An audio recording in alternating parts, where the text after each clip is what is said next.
Homeless. If you're homeless, you're basically at the bottom of the social class in terms of your purchasing ability and influence. As the kids today would say, you're broke AF because you can't afford a home or anything else. Simply put, you're impoverished. In most cases, homeless people live on the streets, in shelters, or temporarily are staying with friends and family until they can get back on their feet.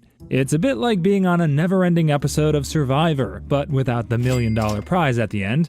But in a lot of cases, they're homeless because of their lack of job opportunities, or it could even be related to mental health issues. A lot of homeless people, meanwhile, don't have homes or jobs because of larger societal problems, such as demanding employment requirements or expensive housing. Ugh, it's tough out there, and you'd have to have a degree in not being broke 101 to survive. Most homeless people live off begging or occasional trips to the nearest soup kitchen. Even if they wanted to work, they can't find jobs willing to take a homeless person. Imagine filling out a job application and writing "the bench across the street" as your address. Being homeless, however, can sometimes mean that you just don't have a home. Some homeless people actually have jobs or can afford daily meals. The problem is that homes are so expensive that not even above minimum wage earners can pay rent or mortgages. So these guys usually live off as couch surfers, or may have turned their 20-year-old car into their all-in-one bedroom, living room, and kitchen. Unskilled laborers. You're a guy willing to work for a living. The problem is that you have no particular talents, skills, or educational achievements. Heck, you barely made it out of high school in one piece. Still, you have the heart of a hard-working guy, even if you were born in hard mode. That's the life of an unskilled laborer. Even though being an unskilled laborer sounds bad, these are the backbone of society because they work in physically demanding work that doesn't require special education or technical skills. You'll find them working on a construction site, cleaning hotel rooms, picking up trash, and doing repetitive tasks in a factory.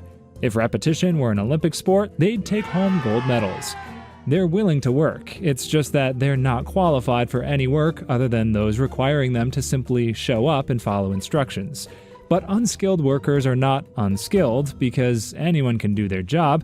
It just means that their jobs don't need education or advanced training. You won't find them attending night classes to master quantum physics just to sweep the floors of an office building. Wages for unskilled labor tend to be lower, and unfortunately, these workers sometimes face less job security or fewer benefits compared to those in skilled or professional roles. But their work is essential because without them, daily life as we know it would quickly spiral into chaos. Trash would pile up, construction projects would halt, and everyday services would grind to a halt. Working poor. The term working poor might sound like a contradiction. After all, your parents told you to work hard to avoid becoming poor. But in this economy, you can be a hard worker and still be broke, with a wallet that feels lighter than a feather. The working poor are those who are willing to work. They're sometimes employed in more than one job. They clock out from one job and run faster than a speeding bullet to get to their second job. But their wages are too low to cover basic needs. Housing, food, and healthcare are luxury items to them. Imagine you're working full-time, maybe even pulling overtime at a retail store, restaurant, or as a cleaner, but your paycheck just doesn't stretch far enough despite all the hours. Rent eats up most of it, groceries feel like a luxury, and the unexpected expenses, like a car repair or medical bill, can throw your whole budget into chaos. It's like running on a treadmill that's speeding up while you're already out of breath. The working poor often find themselves stuck in low-wage, unstable jobs with little opportunity for advancement because they are not the most skilled members of society or cannot afford higher education. It's like climbing a greased ladder that allows you to see the top but prevents you from ascending higher.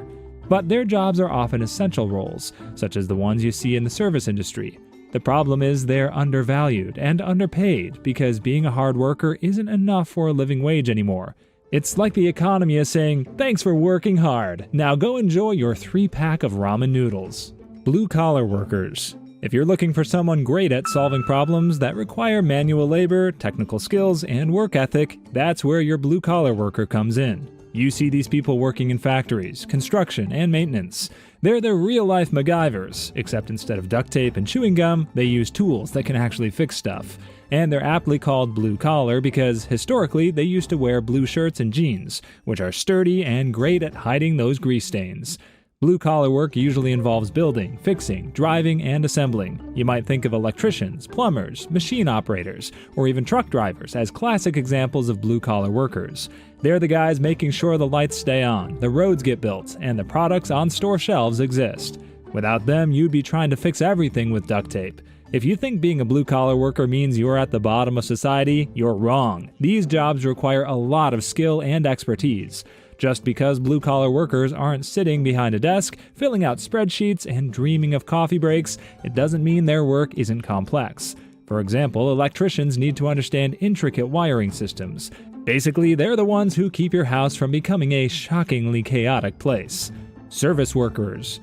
You're going about your usual day on your way to work by taking the bus before going to your nearest Starbucks to order your favorite caramel macchiato. You're already interacting with two different service workers in those two activities alone. Whether whipping up your favorite latte or driving you to work, service workers are the unsung heroes of customer interaction. Unlike jobs that create physical products, service workers provide, you guessed it, services. They help customers perform tasks that require interpersonal skills and often deal with the unpredictability of people's moods. Imagine a customer throwing a temper tantrum because you poured regular milk instead of soy into their daily coffee. That's the kind of stuff you'd have to deal with as a service worker. Patience is a superpower here. Service workers are unique because their social standing depends on their varying wages. Some jobs, like waiting tables or working in retail, pay low or minimum wages. They're so low that you'd have to put on your best smile, hoping to get a good tip that would be enough to buy you a meal. But working as a flight attendant or medical assistant means you're getting paid better because these jobs require more skill than taking orders from a table. Regardless of their salaries, being a service worker is tough because you face inconsistent schedules, long hours on your feet, and not so great customer attitudes.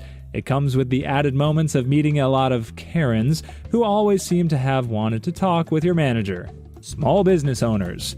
If you're a small business owner, you have an interesting place in the social class because you're the jack of all trades of your business.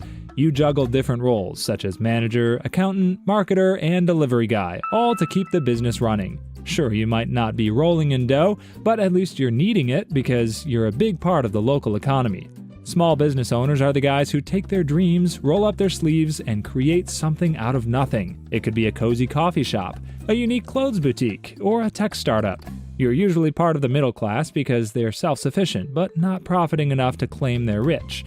Small business bank accounts look more like a roller coaster because there are many ups and downs, and maybe the occasional scream of terror. Their experiences can vary depending on the type of jobs they handle in their business. One minute you might find them juggling spreadsheets and customer orders, and the next they're figuring out how to market their latest creation on social media, trying to figure out if a picture of their avocado toast really needs a filter. Small business owners, however, face competition from larger competition and the ever-changing consumer preference. Your small coffee shop will find it hard to compete with Starbucks if pumpkin spice is the latest trend. So even if being a small business owner can give you financial stability, you're not exactly swimming in cash, especially with all the challenges you need to overcome. But you're an important community member because you build jobs, support local causes, and add a unique spice to your neighborhood. White-collar workers. When you're walking in the business district of a big city like New York, white-collar workers are the people who look smart, important, and a bit too smug for their good. These members of society traded hard hats and steel-toed boots for suits and ties to work for big corporations. And they're usually managers, administrative workers, and skilled professionals. Being a white-collar worker means you're at least in the middle of the social class ladder. That's why white-collar workers need to be well-educated. You can't expect to reach the top without a degree in procrastination studies. These workers often earn a decent salary and, in many cases, enjoy good benefits. Your standing in society can also vary depending on your role. For example, a company executive is wealthier than a school teacher or an intern. Despite that, there are a lot of opportunities for career advancement in white-collar jobs, especially if you can master the fine art of nodding seriously while pretending to understand business jargon you've never heard before. But all of those come at the cost of losing your sanity while chasing tight deadlines and getting screamed at by your boss, who also gets screamed at by the company CEO. It's like a corporate game of who can yell louder. So even though being a white-collar worker can help you climb the social ladder because of the money and power that comes with your job, the office politics and occasional sucking up to your boss mentality can take the fun out of it. Landed gentry. The landed gentry are the people who probably never know what hard work means because they've never had to work hard. They own large estates and lands, but aren't nobility. Instead, they're a step below noble people in the social class hierarchy, but are still filthy rich. They're so rich that they have a butler carrying their credit cards. If you belong to this social class, you likely have hundreds of acres of land waiting for you before you were even born, thanks to the family treasure chest overflowing from properties acquired by your great-great-great-great-great-great-grandpa. He was probably the only one who ever worked in the family, but since then, the next generations of your family have all been living off whatever money they could get from the estate. The landed gentry inherited their place in society instead of toiled for it, unlike other people who had to go to school, earn degrees, and work their way up the ladder to have a better social status. Meanwhile, the gentry were busy perfecting their golf swings and debating which luxury car to buy. Despite being born into riches, the landed gentry are well educated because that's the only thing they have to work for. Their families ensure they get the best education possible, often going to prestigious universities they got into because they know someone from the inside. After all, someone must be smart enough to manage the properties without accidentally turning them into a petting zoo. Political elite. Being a member of the political elite means you want to grow up and be the town mayor like your father, who also followed his father's footsteps.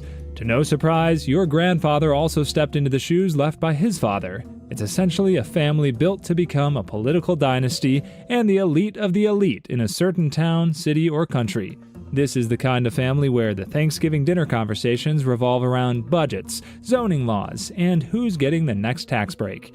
The political elite is a small group with significant power and influence in political decision-making. Imagine a VIP club with the same few faces at the front making the big calls, like the cool kids table in high school. Instead of discussing who wore what to the prom, they decide your tax rates.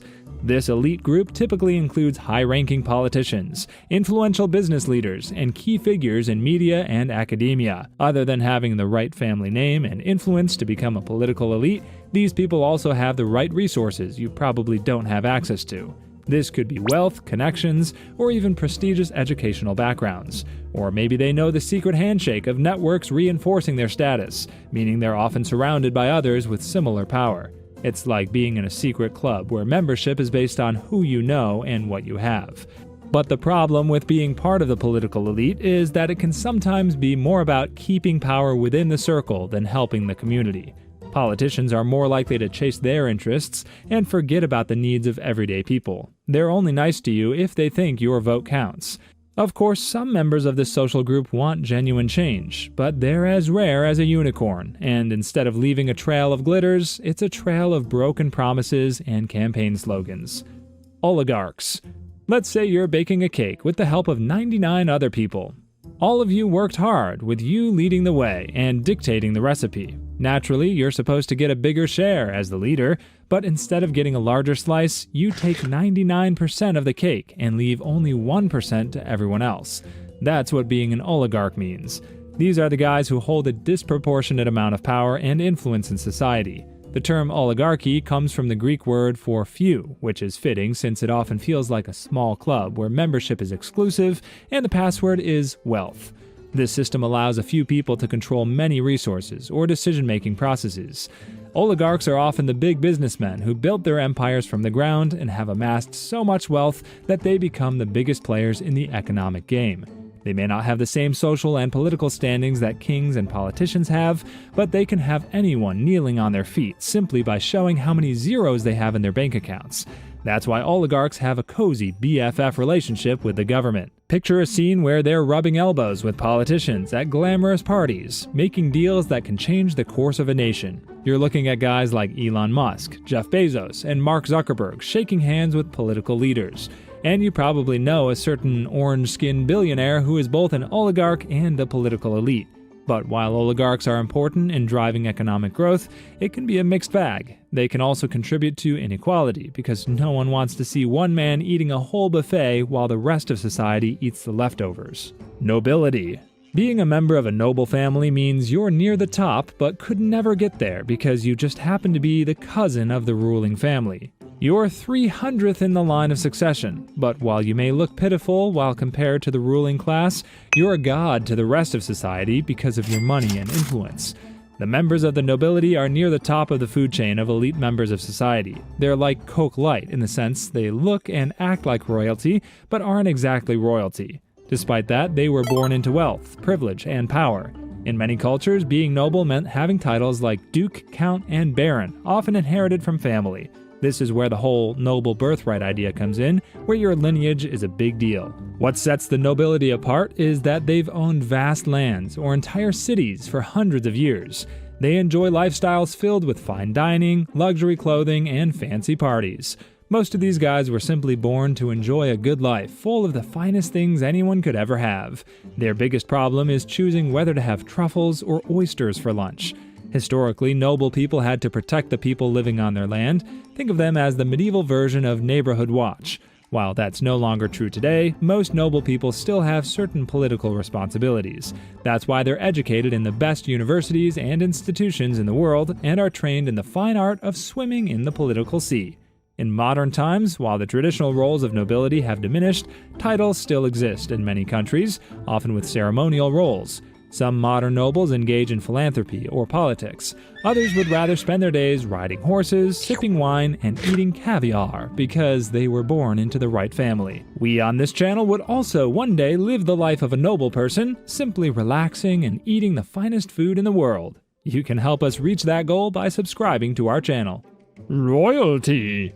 If there's an equivalent of being handed a golden ticket in the lottery of life, it's being born into royalty. When you think of royalty, you may imagine crowns, castles, gold, and probably a few dragons, but royalty is more about lineage, power, and privilege. They're not only handed a golden ticket, but also have silver spoons in their mouths. Traditionally, being a royal family member means you own everything in a country or kingdom.